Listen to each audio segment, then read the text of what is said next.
It's like, I'm just gonna do this. I didn't have land, I didn't have a place to buy, so I just started farming in people's backyards. And I finally get to a point where I'm making some good money for myself and affording myself a nice lifestyle, but then the government wants, almost half of it. Get people immobilized by debt, and then they're a lot more controllable.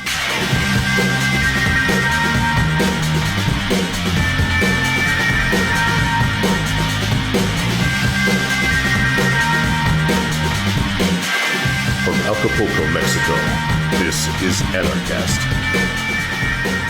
Hey Earthlings, welcome to another edition of Anarchast, your home for anarchy on the internet. I've got another great first-time guest coming on. I keep finding amazing guests. This one was actually recommended to me by Vin Armani, a past Anarchast guest and probable speaker at the upcoming Anarchapulco. And it's actually a guy coming in from the Urban Farmer. His name is Curtis Stone, and he does something called the Urban Farmer. And one of the things that really caught my attention is he has right on the front page of Urban Farm, actually theurbanfarmer.co, a video about how he makes $100,000 a year from a quarter acre of land where he just does urban farming. And I found that really interesting because, of course, when it comes to freedom, one of the big things is sovereignty. And one of the big things when it comes to sovereignty is food sovereignty, the ability, at the very least, to, if you want to, grow your own food and therefore be less reliant on the system. And this really plays into a big change or idea for me for the upcoming year, especially at Anarchapulco, of really providing solutions. For the last number of years, we've definitely laid out the case. I think most people understand who have any sort of brains and who aren't completely brainwashed that government is not a great thing, and in fact is a horrible thing.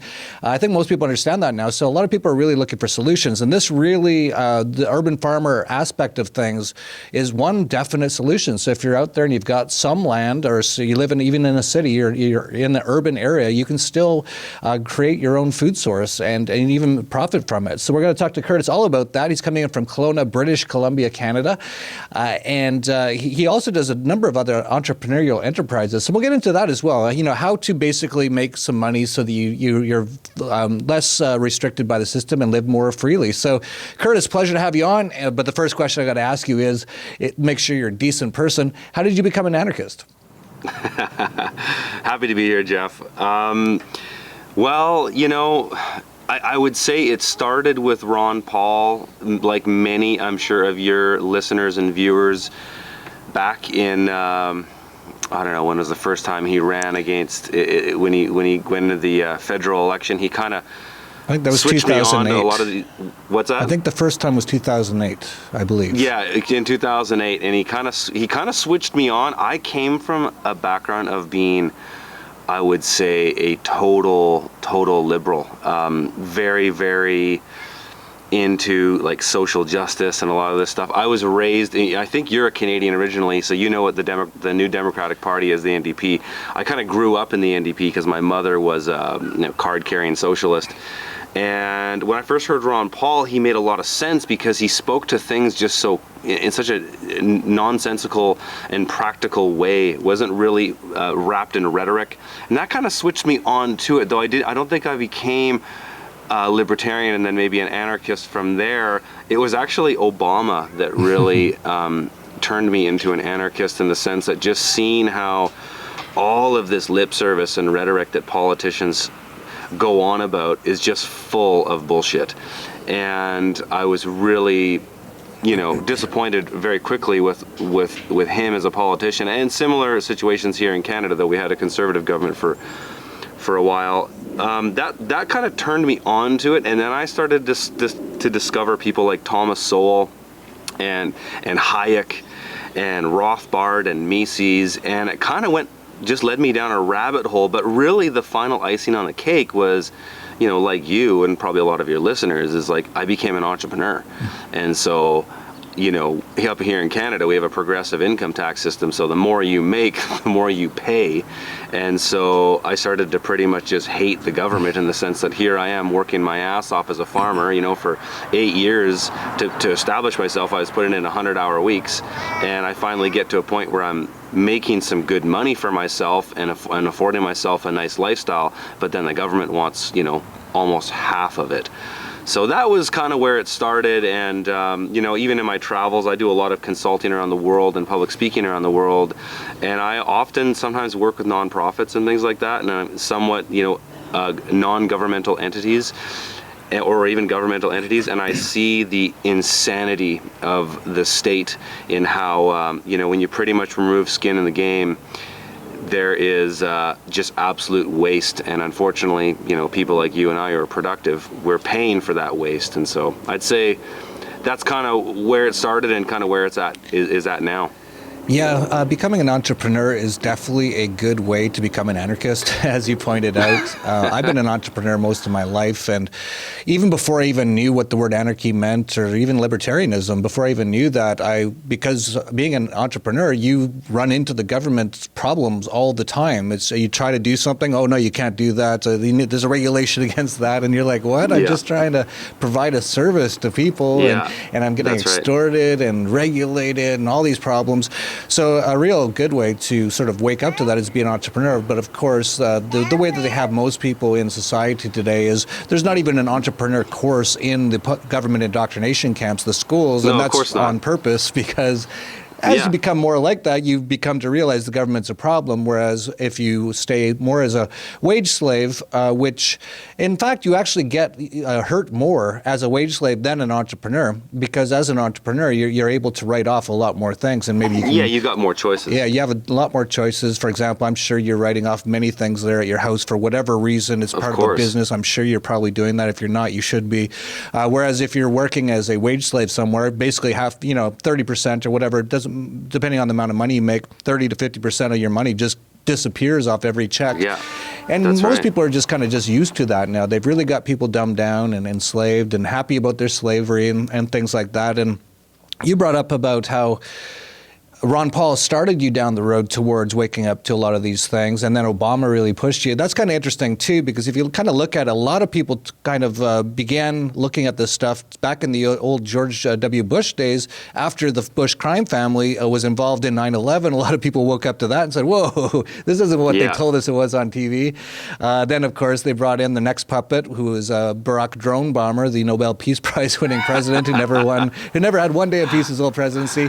And that woke a lot of people up too, people like yourselves. And there was a past Anarchast guest, Carrie Wedler. She was known as Obama Girl until about a year into Obama presidency, and she's like, this isn't what they said it was.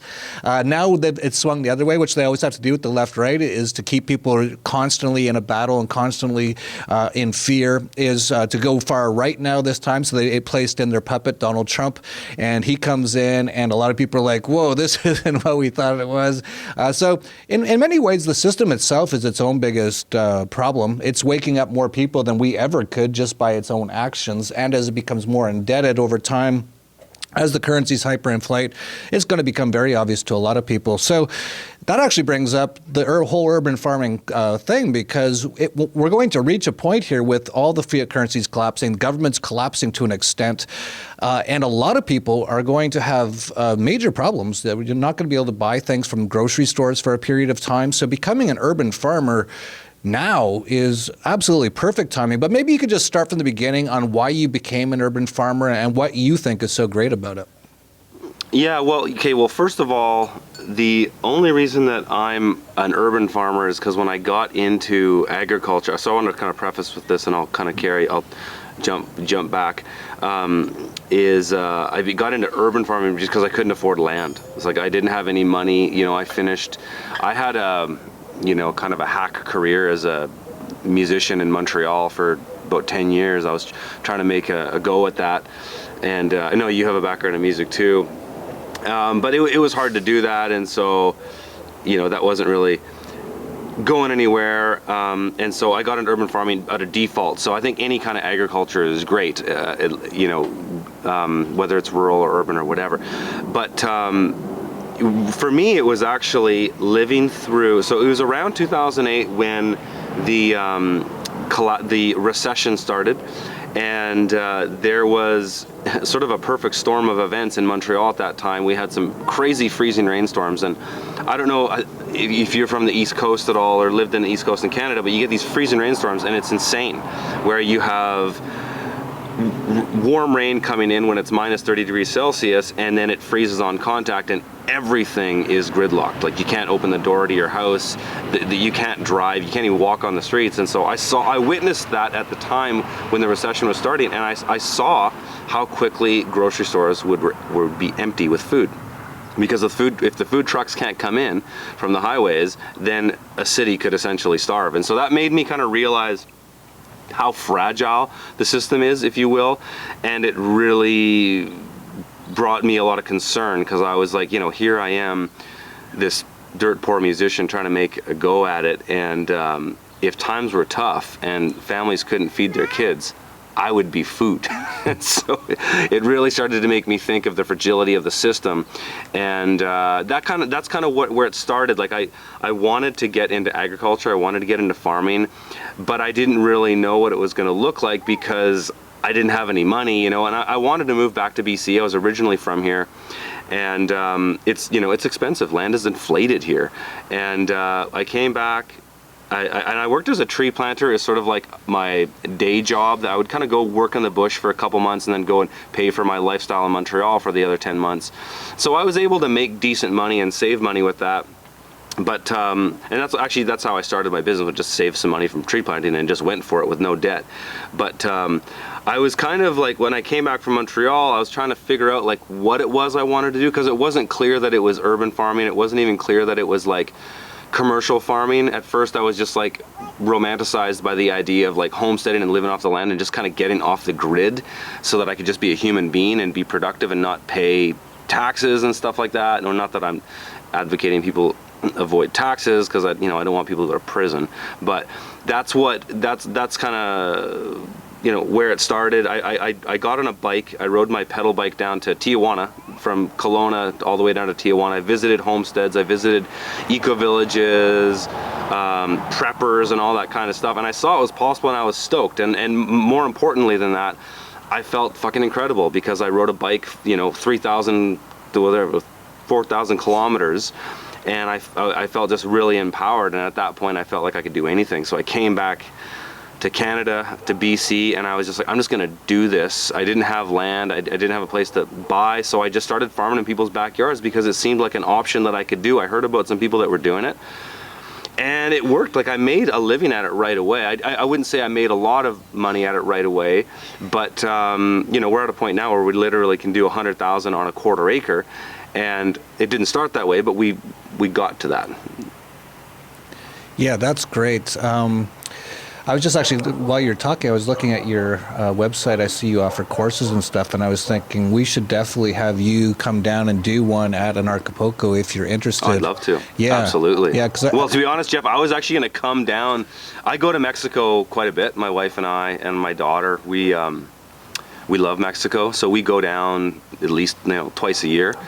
And so we were actually going to go to Anarchapulco last year, but you sold out. And so it was funny because we were actually in Zihuatanejo, and which isn't too far from Acapulco, and we were like, fuck, let's just go down. Let's just take another flight or a bus down, because it's only like a 4-hour bus ride away or a half-hour flight. And you guys sold out, so no, I'll absolutely take you up on that offer, and I would love to come down. Yeah, I think we're going to have to do it, because I totally love this concept. I've been talking about this for a little while, and I'm a person who's never lived on a farm. I've never farmed. I have a couple of plants here. One's dying. Like, that's me. I have no idea. If my maid doesn't take care of the plants, they will die, because I just don't. That's not my thing. You got other things to do. Yeah, it's just not my thing. I'm just not I just never really paid attention actually to it. But yeah. I'm starting to realize it's more and more important sort of things. But one thing that I always said was, it's so crazy in the U.S. You've got all these people with all these lawns, and all they have on it is grass that they spend the few hours where they're not working to pay their taxes mowing, when they could just have a ton of food growing there. And if you talk to your average person, you say, why do you have this job that you're commuting 2 hours a day to 2 hours back?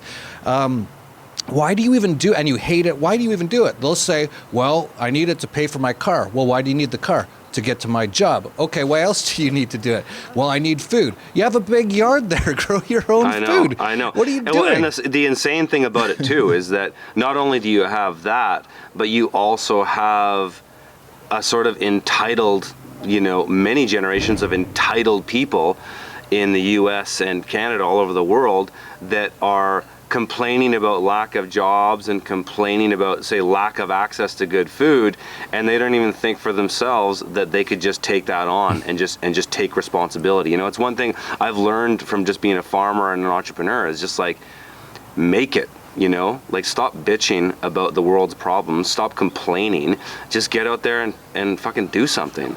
And that's kind of where I'm at, is like, I'm not really about, say, preaching to the converted or even trying to convince people of all the good reasons why they should be interested in agriculture and all that. It's more like I'm interested in mobilizing people. I'm interested in helping people who get it and they have the attitude, the work ethic, and then just kind of helping them train them in the skills on how to do it. Because agriculture is a grind. You know, most farmers in the world don't make money, and many of them live in total poverty. Like, even in the US, where you've got farms that have assets of like $5 million with combines and automated tractors and all this stuff, and some of these farmers are lucky to make $20,000 a year.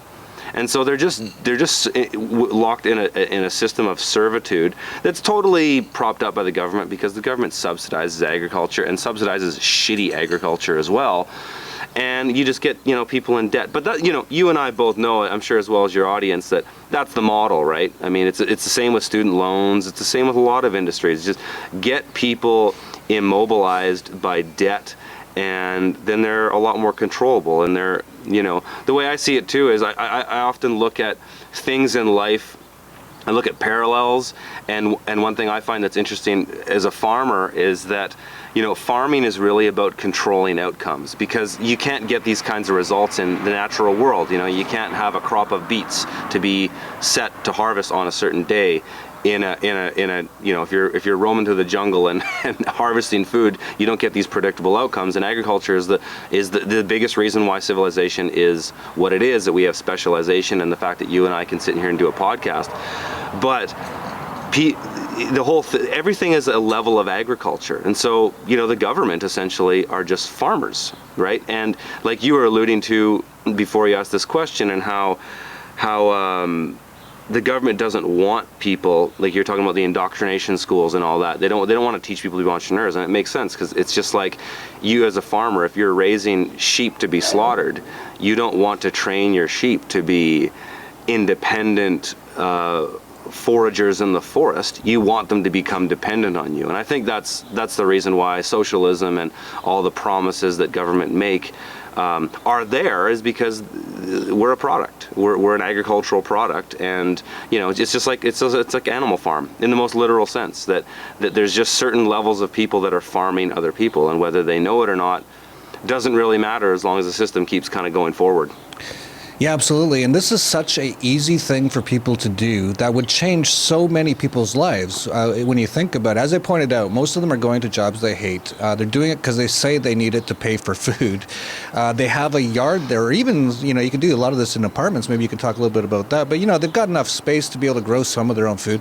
Another reason they'll bring up to you that, well, you know, I need to go to that job. It's like, why? Well, I'm on a bunch of pharmaceuticals. Well, why are you on those? Yeah, because I'm sick. That's right. Well, where are you eating? McDonald's. It's like, stop it. Yeah. eat a salad. I know. Well, that's the whole. I mean, that's a whole other piece too. But I mean, yeah. I mean, I think one of the greatest things about growing your own food, even if you're doing it in like a garden, like this is my just personal garden behind me, not my farm, and it's incredibly empowering. And I think like any little inkling you can throw at a person to give them sort of like a step towards empowerment is like a gateway drug. It will lead them to further other empowerment. Maybe growing some of your own food and then tasting what that food is like. You know, pull a carrot out of the garden and eat it. You know, my daughter is in the garden picking strawberries right now, and she's 14 months old. Like, she's learning to do these things at a very young age.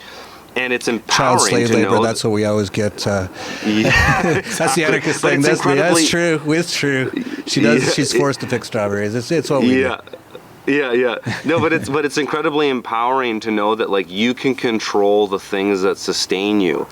And then once you have a taste of that, and actually once you start to feel the actual nutritional benefits of eating highly enzymatically rich food that you've grown, it actually affects your whole state of being, because it affects your mind. Like they say, healthy body, healthy mind, healthy spirit as well. And so those things can lead to so many other things that are just so empowering, that could totally challenge the state and the status quo. Yeah, absolutely. That's another thing, too, that you just brought up, is just the freshness. We just don't get that from most of the food, especially in the U.S. It just seems to be one of the worst in the world for having anything resembling food and anything resembling freshness. When people come down here to Mexico, they're often shocked at our fruits and our vegetables. They're like, whoa, this tastes like really good. It's not like bland and like it's got color and stuff. It's like, yeah. So even just that alone, just having some good food, all of a sudden, as you pointed out, it's like, whoa, I feel really good. I don't need all these pills from the guys in the white lab coats called doctors anymore. And if you're growing enough of it, it's like, well, why am I going 2 hours in a commute to work? It's like, what else? I don't really need a heck of a lot else other than that. So this could be the start to so many people waking up. And that's why I was really, when Vin mentioned you, I was like, yeah, this is exactly what we need to talk about, because it's sort of a first step that almost anyone can do. So let's talk about those first steps. I don't know if you know much about doing it in an apartment, but I have heard that people have been able to at least grow some things like on their balcony and stuff like that. Maybe you can just talk about like very first steps for someone, whether it be in a small house or an apartment, what they can start doing. Yeah, first steps is it's like anything in first steps. You know this as an entrepreneur. It's like you just have to do something. Just set, you've got sort of a roadmap with anything. You've got A to Z, but you have to start at B. You can't just go all the way. So it's like, build yourself a simple container garden. Build yourself something simple that you can plant some stuff in. Start with simple things. If people want to save money and get some real bang for their buck as far as nutritional benefits, grow things that are quick growing that you eat a lot of. So there's no point of on your balcony planting garlic and potatoes and cabbage. It's like grow salad greens and herbs, things that you can use often and a lot of that also continue to regrow. You cut lettuce, it comes back.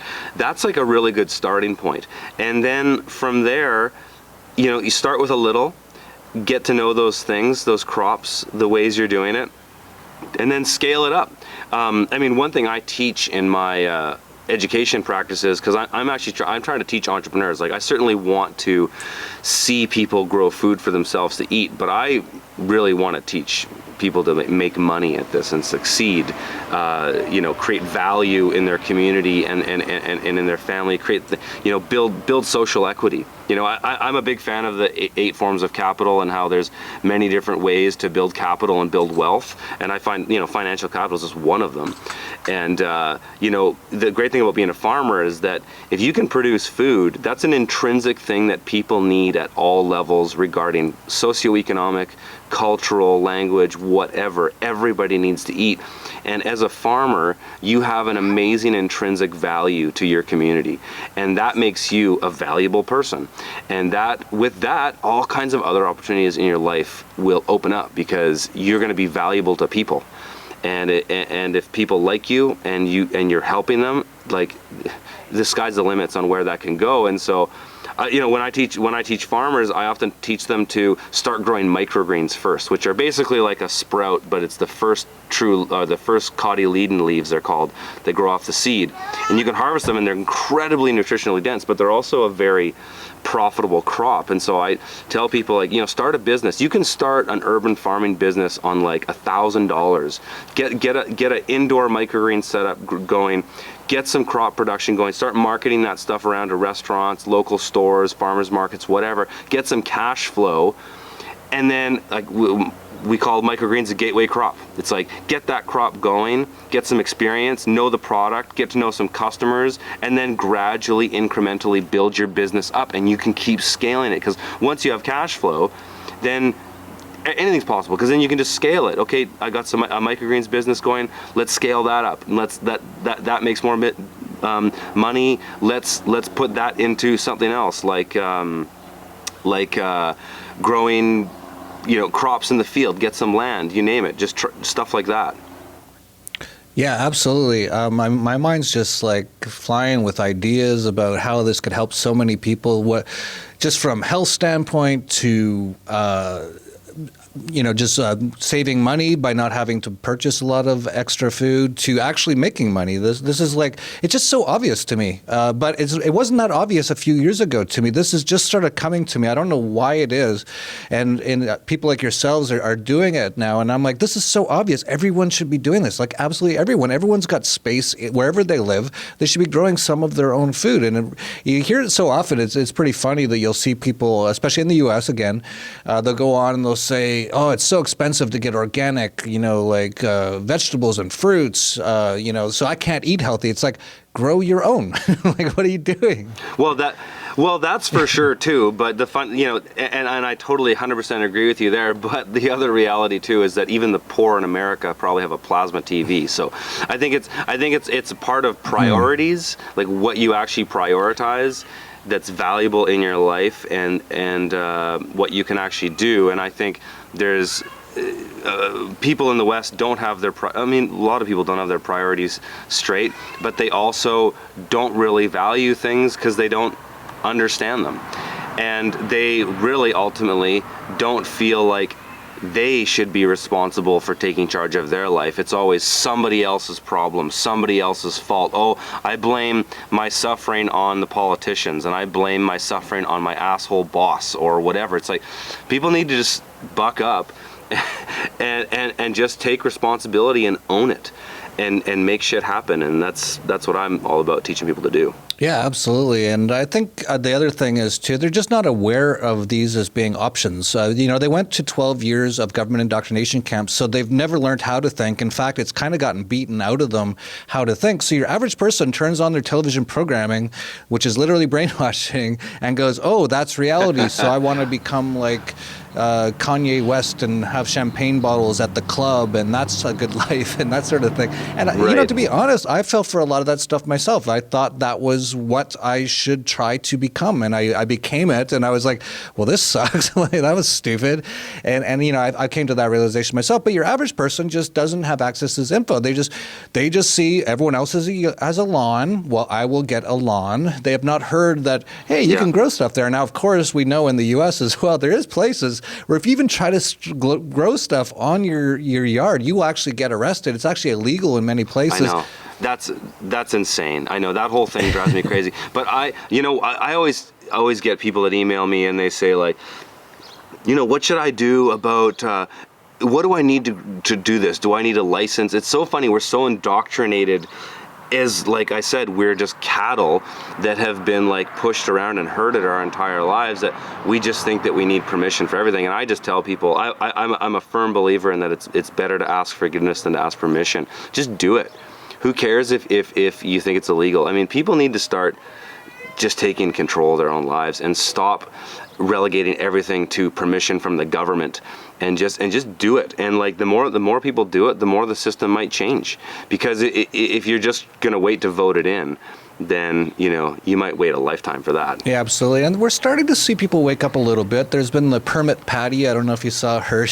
Oh God, yeah, that was unbelievable. That was unbelievable. Yeah, a lot of people turn that into a racial thing, which they always do in the U.S.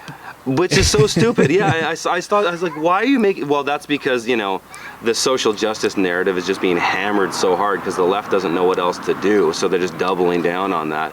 But I agree, it was stupid that they made that a racial thing. It was totally a status thing. It was like, this person is so indoctrinated that they think a little girl can't. Look at this little girl. You should be applauding this little girl, taking responsibility and trying to make some money and offer value. Like, man, it's unbelievable that we've gone so far that somebody would think that's okay. Yeah, the beautiful thing about it was that while a lot of people used it as a racial thing, they said, oh, look, the white person is trying to get the cops to arrest a black person again, which actually does happen quite a bit in the U.S. But more than that was a lot of just outrage of, why are you bothering this little girl who's, for whatever reason, she wants to go to Disneyland, she's trying to make some money, she's become a little entrepreneur.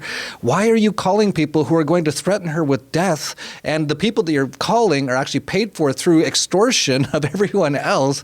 A lot of people are just like, that's not very cool. Like, people still have that, at least a little bit of recognition of, that's not very very cool. And so what happened was there was a ton of repercussion against her. I guess she was involved in some sort of cannabis thing for pets, which is great because cannabis is a great thing. That's another great thing to possibly plant if you're, allowed to in your area, stuff like that. But it turned out that she ended up losing her job at the company over this whole uproar, which is great. That's actually the anarchist solution to most things. When people go, well, how would that be handled? It's like just public shaming and just, when Permit Patty comes into your restaurant, go, get out of here, Permit Patty. Like That's right.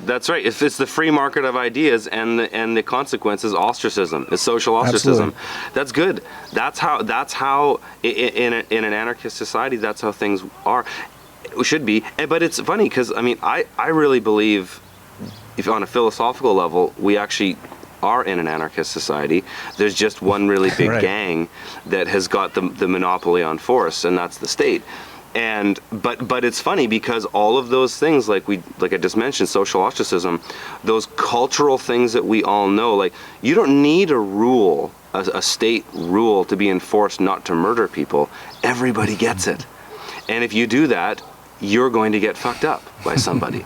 And so there are social repercussions to all these things, and they're enforced by the culture, and they've been around forever.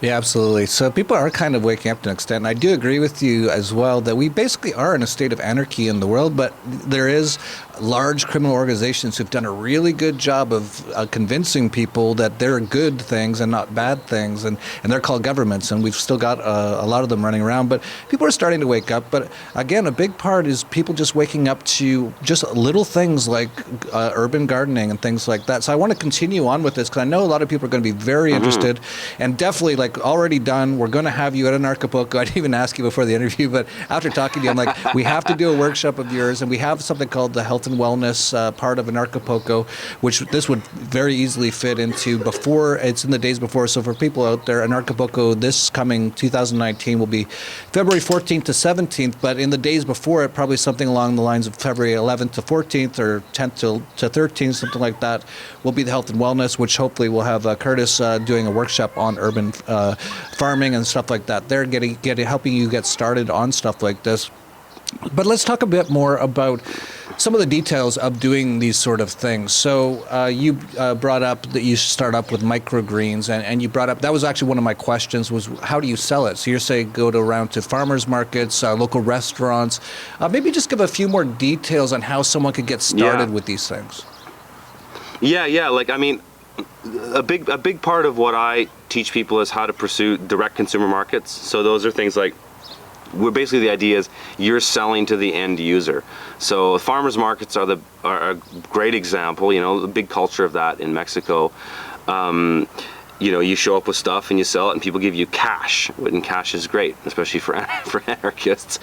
But then you've got things like what are referred to as CSA programs, or community supported agriculture.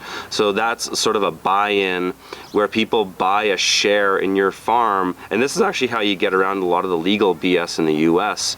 And people like Joel Salatin have sort of really pushed these ideas over the years, is that people buy a share in your farm just like you'd buy a stock. And the dividend is food from the farm. And so the idea there is that the investors or the share buyers are sharing in the risks and rewards of farming. And the idea actually is very old. It's like over 200 years old, whereas how do we, in these small communities in Japan and Germany, we're trying to find an equitable way to share the risks of farming, because farming is risky, where if the weather was really bad or there was a bad crop, that the farmer didn't carry the whole burden, that the burden was spread out amongst the members. And so that's kind of the CSA model. That's a very common direct consumer market. And then you got things like selling to restaurants, and for us in like first world countries or places where there's more money, you can make a lot of money doing that, because foodie culture has become mainstream. You've got people like Michael Pollan, who wrote The Omnivore's Dilemma, who also made farmers like Joel Salatin famous. That culture has become a mainstream cultural phenomenon. And so there's a lot of money to be made in this space, because like I tell people this, there's never been a better time to get into farming, because the metrics of it are that there's less than 2% of the world know how to farm. And of that percentage, only maybe 5% of them are actually entrepreneurs that will bootstrap an operation. The rest are just farm workers. But then the average age of a farmer is 65. So the opportunity is in the fact that there's nobody that's doing it, and the old school incumbent generation is dying. And so in that becomes a rebirth, because there's all kinds of opportunities. And so that's great. I think your original, I kind of sidelined a little bit, but your original question was more about like how to get started. Was that right? Give people a few ideas on like if they're sitting there today, they've never done anything like this before. A few more tips on where to get started. Yeah. So the best way to get started if you want to start selling stuff is sell at a farmer's market. Because there's so much great stuff about a farmer's market. You get to talk to people. You might meet 100 customers a day. You got a chance to work on your interpersonal skills. But the thing logistically that's great about it from a farming perspective is you can more or less just show up with stuff and sell it, and people will buy it. Put really simply. Whereas you want to sell to like restaurants or CSAs, you need to have consistent production, and you have to have your farms more dialed in. But a market is forgiving, because it's like if you showed up with 100 units of product X one week and you showed up with 80 the next week, nobody really notices, whereas the more commercial type enterprises would. So I often encourage people to start with that. Start with a few things. Don't maybe 10 crops that you want to grow. Start at a farmer's market, get some cash flow coming in, get to know what you're doing, get to know your customers, get to know your products, and then leverage it from there, expand into other things. And that's what I did. I mean, I started almost 10 years ago at a farmer's market, just kind of hacking it out. I made a ton of mistakes. A lot of things didn't work. A few things did. I just kept doubling down on the things that worked and eliminated the things that didn't. And we just found a way to really streamline our operation and actually make it profitable. And that's why, I wrote a book called The Urban Farmer. That's why I teach people, because so many people just don't see it. Another thing that kind of plagues this space is the sort of do-gooders that think all these things are a way to save the world, and maybe they are, and I believe that myself to some degree. But at the end of the day, you got to make money at it. You got to have it as a business that's sustainable for you, so that you can like buy a house, you can take care of your kids, you can afford a quality of life that can bring a certain level of happiness. And I think that's important. Farming doesn't have to be suffering, and there's better ways to do it. And I would encourage anybody to check out my YouTube channel. Go to the put in Urban Farmer Curtis Stone in YouTube. I've got almost 600 videos. Just I'm very open source. I give everything away for free, but I also ask. I do more intensive stuff, like I have an online course, I have 2 online courses. I do stuff like that to give people a faster way. It's like, okay, here, you can pay some money and I'll give you like the direct goods delivered in a very organized way to help you succeed quicker. And so for some people, that's worth it. Other people are happy to just trial and error it for a couple of years. Yeah, that's great. So if you're out there and you're curious, you can just go to theurbanfarmer.co. He's got, as he mentioned, he's got his book on there. He's got a number of online workshops. He's even got a live workshop I see there. And we're going to make sure, I'm going to talk to him right after this and try to nail down maybe even a date and what he wants to do. And we'll try to get that for sale as soon as possible on Anarchapulco.com. So for people out there, if you don't know about Anarchapulco too much, it's really, we've got everything, it's more than a week really. You can come down a few days early, you can stay a few days late, all kinds of workshops and things you can do to learn and get involved in different ways of becoming more of a free individual. And this just ties in perfectly with it. So I'm really happy I got the opportunity to talk to Curtis and that we got this interview done, and we'll get it set up so that he'll be at Anarchapulco and can teach you in person. And a lot of these things in person is just a lot different than reading on a website or a book. You can get to know a lot of people and get like inside tips on what they're doing and stay in touch with them too. So as you're growing whatever it is for your first time and it's not working out, people like Curtis or the other people who are at the workshop, and you can use each other's resources that way. Absolutely. So, Curtis, is there anything else you want to mention that we haven't mentioned on here so far about anything you're doing? Yeah, I mean, I do a lot of things now. Starting the urban farm was the first thing I got into back in 2009. I started developing my farm, but I have many different income streams from this, and it's kind of like farming was the gateway drug for me to entrepreneurialism. And farming's a really cool thing to get into as an entrepreneur, because like you really learn the value of hard work, and you learn how to work hard, and like even more than I did before. And I had many different income streams as a farmer. Like I was selling to restaurants, like high-end restaurants, selling at farmers markets, running CSAs, selling to like distributors, and now we sell to retail.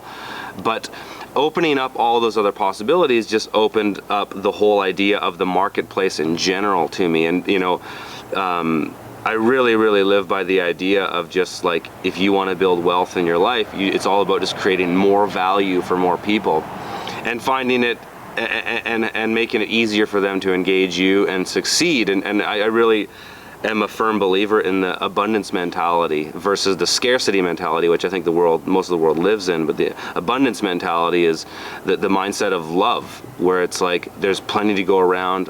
I want to do the best I can to help people, and I want to create value, opposed to the scarcity mentality that's really rooted in fear, which is like there's never enough to go around. Everything's a zero-sum game, and you blame other people for your problems and all that stuff, whereas the abundant mentality is just like owning it, taking responsibility. And for me, a lot of the content that I produce is based around that mindset, because I want to inspire people to empower themselves. And for me, that's like the anarchist philosophy at its root, is self-ownership and making things happen. So yeah, I do all kinds of things. I own a company in California called Paperpot Co., and we sell really, really specialized tools. We sell this transplanting tool called the Paperpot Transplanter that we import from Japan. Yeah, I don't know how much I need to go on about all the things that I do, but I don't know. I think I just want to leave your audience with inspired, feeling that they can do something, and food's a great way to start, because not only can you make a living from it, but it can totally change your life and your health and the health and well-being of your family. And I think that's like a great place to start. Yeah, from. Absolutely. And just for the people out there, we were actually looking at doing our own sort of greenhouse here, my wife and I, just out of the same reasons that we just talked about here, just wanting to have that feeling of, we grow our own food. So no matter what happens in the markets or whatever, in the supermarkets, that they're closed down for a while, it's like, we're fine.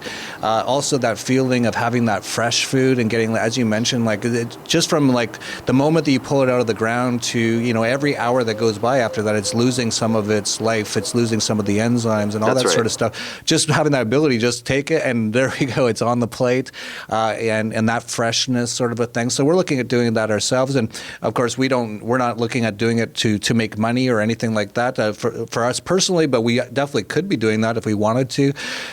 So we're going to be doing that. And I really like what you mentioned about the abundance mentality. That ties into the more sort of things that I've been talking about creating your own reality. So many people have that, and when you talk to these sort of socialists and communists and these sort of people, they have this scarcity mentality, and they have this mentality of, totally, the world's bad, and that's these capitalists, whatever that means, people who trade freely amongst each other are hurting us, and they're taking all of our money, which isn't even really possible. As you mentioned, it isn't a zero-sum game. And a lot of things that they'll mention will be things like, well, if we don't, have, communism the whole world over, which is crazy that they say it to begin with, then people will, all these people, that's why there's people starving. It's like, well, first of all, the only people kind of starving are in places like Venezuela and in communist countries. They don't seem to see that. But then, with the scarcity mentality, they're like, we have to have all this big government or else, the people could be starving. It's like, no one should be starving here on Earth. It's very easy. You get these seeds, you put them in the ground. It's not super easy. You have to water it and pay attention. But there should be no starvation whatsoever. The fact that anyone even thinks that's a possibility shows just how they've really closed themselves off to the abundance sort of mentality. Totally. I'm also, I really believe that human beings are divine. And I wouldn't say I'm like an overly spiritual person, though I think maybe I'm becoming more so in my life, especially after having a child. But I think like at our nature, we're incredibly divine individuals and capable of unbelievable, like unimaginable things. Just look at what some of the greatest people in the world have accomplished. It's unbelievable to compare the productivity of, say, one of the best CEOs or one of the Renaissance men compared to the average person. It's like an order of magnitude that is beyond imagination. And I really think what those people understood was that they understood their divine purpose and that they could accomplish things whatever they imagine to be, and that you can manifest your reality. And I really believe that, because I've noticed it in my own career, in my own life, and that, you know, if I just put my mind to something and have almost an arrogant belief about what's possible and what I can do, I do it, and I often exceed my expectations. And I think everybody can do that. But I think the job of the state, just like the job of the farmer of animals, if you will, is to basically keep them in a cage and control them for your end purpose. And I'm not an animal rights activist. I'm not a vegan or anything like that. But I just like to think about these things metaphorically, because that's what I see in society. And everything that comes out of the mainstream media is all about diminishing your intrinsic value as a human being on this planet, as a spiritual being. And the masters and the farmers of the world don't want their cattle to become enabled, and so it's in their best interest through, like you said, the indoctrination of the public school system and everything else that is just there to categorize you. Now, you know, we've got this whole thing with political correctness, and it's just like the useful idiots to Lenin with you know, Stalin's communism. It was just like compartmentalize everybody into groups. You know, if you're black, you're a victim. If you're gay or trans, you're a victim. If you're white, you're privileged. You know, all this bullshit is just to categorize people and keep people fighting with one another. Whereas, like, if we really looked at our true divine purpose, we would see that there's no reason to fight with anybody except the people that are trying to make you your slave. But that's the whole thing, is keep everybody fighting, keep everybody distracted, and then the system just kind of keeps going on as it does. Absolutely agree 100% with everything you just said, and that's a lot of what I've been talking about over the last year or so, about our purpose and living our purpose and our passion, creating our own reality. These things are all real. From everything I've seen, it's absolutely real, and as Curtis pointed out, they just don't want you to know your own power. So if you're sitting there and you are more freedom-minded, that's probably why you're watching this podcast right now. You might not have a great life at the moment as far as you're concerned. You might not like your job. You might not even have a job. You might, you know, not have too much money but wish you had more money. You can totally do that. We've just talked about many of the ways just with the urban farming aspect right here. Take control of your own life. Just get into it. And Curtis pointed out, you know, one of the most basics, it's really one of the most basics, like Nike said it, just do it. It's really a matter of just starting to do something, and you will find the way after that. And we all have the capability to do pretty much anything we want. They just don't want you to know that. And it can really start for a lot of people just by growing your own food. That's a really good first step to kind of going, hey, look, I don't need a lot of things. I can do a lot of things myself. And from there, you learn, you build, you grow, and we have a much better world, especially as you tell your neighbors around you, all these sort of things. Very quickly, I could see just neighborhoods becoming just like urban farms all of a sudden, just because that would also be another business opportunity, couldn't it, Curtis? Like going around to your neighbors and say, hey, why don't we form a little bit of a co-op? We'll all do this in our yards. I know how to do it. Yep. I'll provide some things. You provide some things, right?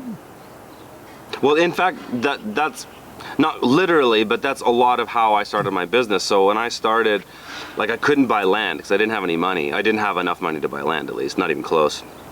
And so I started farming in people's backyards. So I went to a friend of mine who's had a big yard, and I just said, hey, how about I use this instead of you mowing your lawn and schlepping that thing around each week. You know, which is just an exercise in uselessness, really, and all the resources and time that goes into a lawn and the water too. I said, how about I'll grow food on your yard.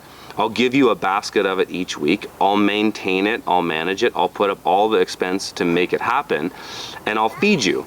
And I'll sell the rest so I can make a living at it. And then that just became contagious. And so, you know, within my second or third year of farming, I was farming like in 20 different yards I love it. Around the city of Kelowna, which became crazy. Like it got too much because I was like running around everywhere. But it's cool because it just shows how, like, if you show up with value with people and you say, hey, look, I've got a solution for you. And I like to bring things back to mindset and sort of like first principles, but it's like, instead of going to people and being like, hey, I want to grow food on your farm to create this like urban farm utopia, it's like, hey, how about I'll do all of your yard work, I'll make your yard look beautiful, and I'll give you food all season long, and I'll do all the work.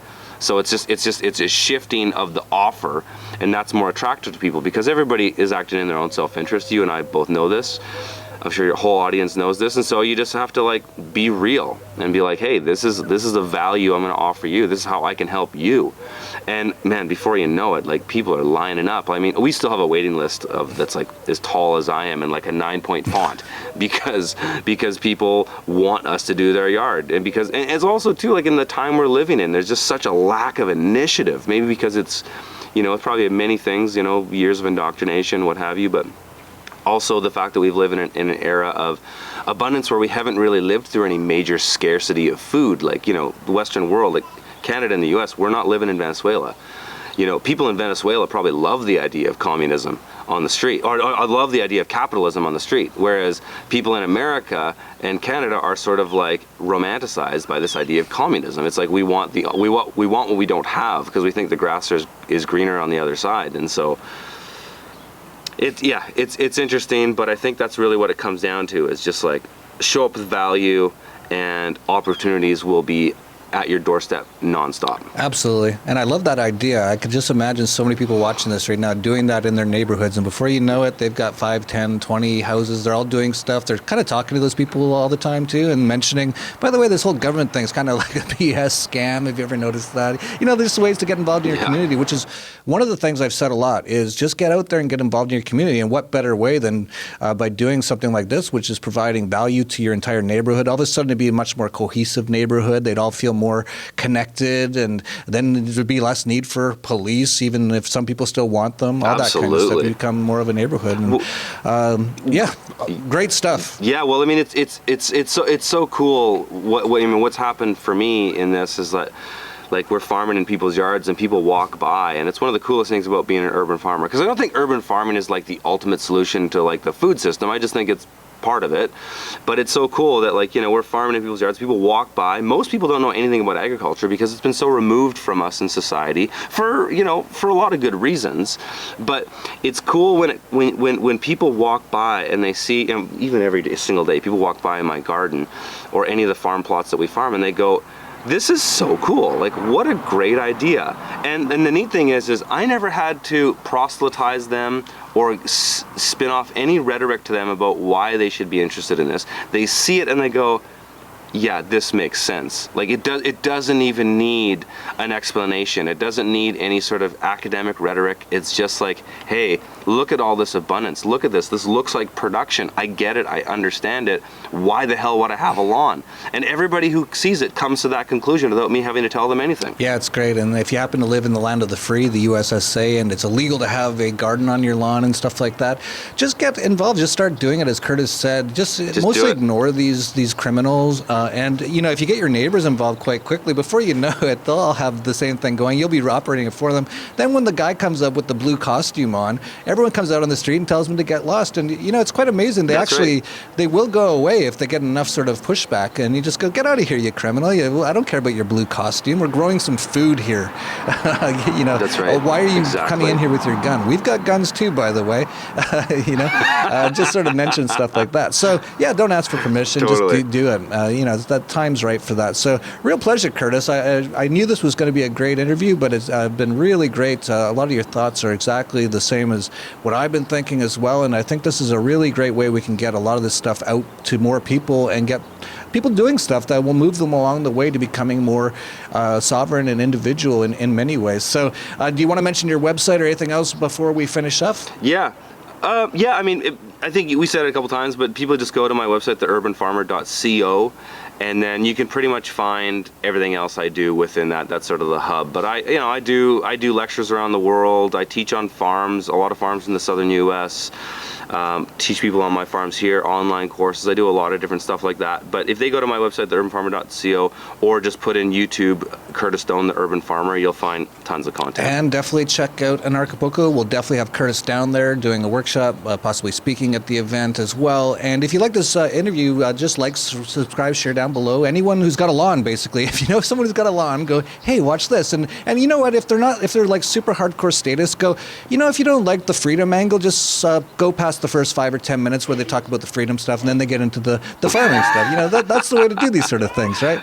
And then who knows? Maybe by the end of this, we'll have mentioned freedom a few times. Like, I don't know, they talked about freedom. It's kind of interesting. Maybe they'll look into it or not. Who cares? But that's all we can do. So just like, subscribe, share down below with anyone. Just go, hey, if you got a lawn, you should watch this video. So we'll play a little promo for Anarchapulco after this. But that's it for Anarchast, your home for anarchy on the internet. Peace, love, and anarchy.